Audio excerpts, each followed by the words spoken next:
Imran Khan army chief जी मुक़ररी खे तकरारी बणाइण चाहे थो। इमरान खान मुल्की सलामती ते बार बार हमला करे रहियो आहे। बचाव वारे वफ़ाक़ी वज़ीर ख़्वाजा आसिफ चयो त सियासत लाइ मुल्की सलामती ते हमला कया पिया वञनि। मुल्क में इस्तेहकाम जी ज़रूरत आहे। इदारनि खे तकरारी न बणाइण घुर्जे। हालतूं ठीक थींदियूं त महांगाई बि घटिजी वेंदी। दुनिया पाकिस्तान जी मदद लाइ तयार आहे, पर इमरान खान कोशिश करे पियो त ॿोॾ मुतासिरनि खे सामान न मिले। पाकिस्तान में करोड़े माण्हू बेघर थी विया, पर इमरान खान ऐं संदसि चूंडियल नुमाइंदा ॿोॾ मुतासिरनि में नज़र न आया।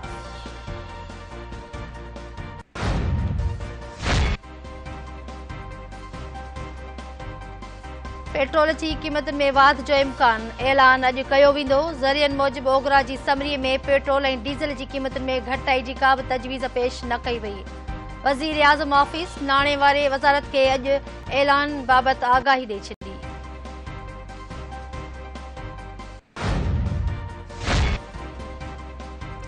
बिजली हिकु भेरो ॿीहर महांगी करण जूं तयारियूं। सेंट्रल पावर परचेज़िंग एजेंसी बिजली महांगी करण जी दरख़्वास्त नेपरा वटि जमा कराए छॾी।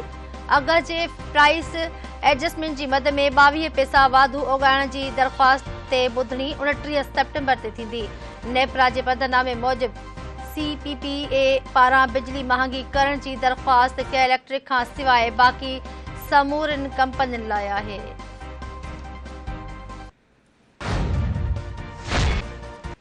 कराची, लाहौर ऐं इस्लामाबाद समेत सॼे मुल्क में अटो महांगो थी वियो। मुल्क में अटे जी क़ीमत 130 रुपयनि फ़ी किलो ताईं पहुची वई। कराची में अटे जो फ़ी किलो 125 खां 130 रुपयनि में विकिरो थियण लॻो। लाहौर में अटो 110 रुपयनि खां 116 रुपयनि ताईं फ़ी किलो मिलण लॻो।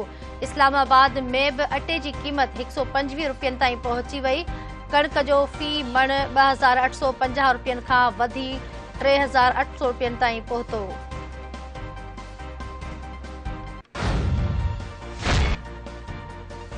ख़ैबर पख्तूनख्वा जे ख़ैबर वारे इलाक़े में पाक अफ़गान सरहद वटि दहशतगर्दनि जे इत्तला ते CCTV जी कार्रवाई। दाइश जा 4 दहशतगर्द माची विया।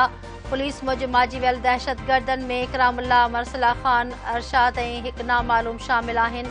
3 दहशतगर्द ऊंदाही जो फ़ाइदो वठंदे अफ़गान बॉर्डर ॾांहुं फ़रार थी विया। माची वियल दहशतगर्दनि वटां हथियार हथीका। माची वियलनि जो तालुक़ पाबंदी पियल तंज़ीम दाइश सां आहे।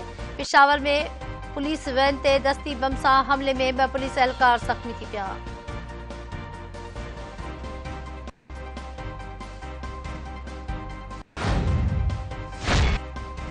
सिंध जो वॾो वज़ीर सैयद मुराद अली शाह बरसात मुतासिर इलाक़नि जो दौरो करण लाइ मटियारी पहुची वियो। सूबाई वज़ीर रेवेन्यू मखदूम महबूबुज़्ज़मा, वज़ीर आबपाशी जाम ख़ान शोरो, मुशीर रसूल बख्श चांडियो, मुआविन ख़ास कासिम नवीद ऐं ॿिया वॾे वज़ीर सां मटियारी गॾु पहुता। वॾे वज़ीर छंडण मौर्य जो बि मुआइनो कयो। वॾे वज़ीर जी मटियारी अचण ते सिक्योरिटी जा इंतज़ाम सख़्त कया विया।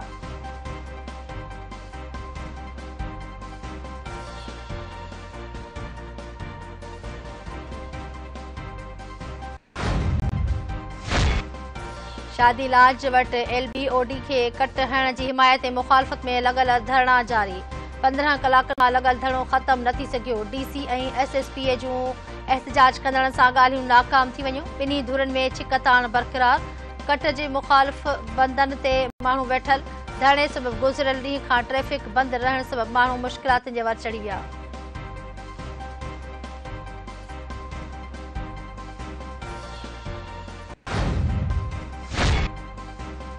कराची समेत सॼी सिंध में डेंगी जा राङा। बरसातुनि खां पोइ डेंगी वबाई सूरत इख़्तियार करे वरिती। 24 कलाकनि अंदरि 226 नवां केस ज़ाहिर। सिहत खाते मूजिबि डेंगीअ जे मरीज़नि जो अंग 4815 थी वियो। डेंगी सबबि बुख़ार 9 ॼणनि खां हयासी खसे वरिती। डेंगीअ जा वधीक केस कराची में ज़ाहिर थिया। 4352 मरीज़नि जो इलाज कराचीअ जे मुख़्तलिफ़ इस्पतालुनि में जारी आहे।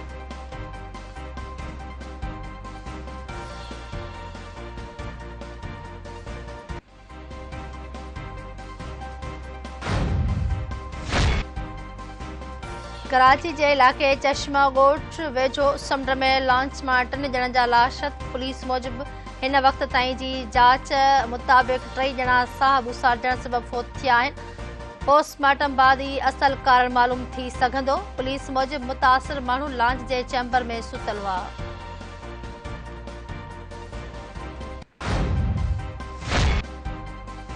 करबला जे शहीदनि जो चालीहो अॼु मल्हायो वेंदो। सॼे मुल्क में मातमी जुलूस बरामद कया वेंदा।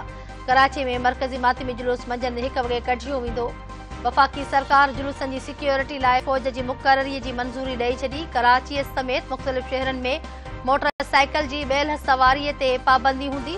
हज़रत इमाम हुसैन अलैहिस्सलाम ऐं संदसि साथियुनि खे भेटा पेश करण लाइ सिंध मां लखें अज़ादार करबला पहुची विया।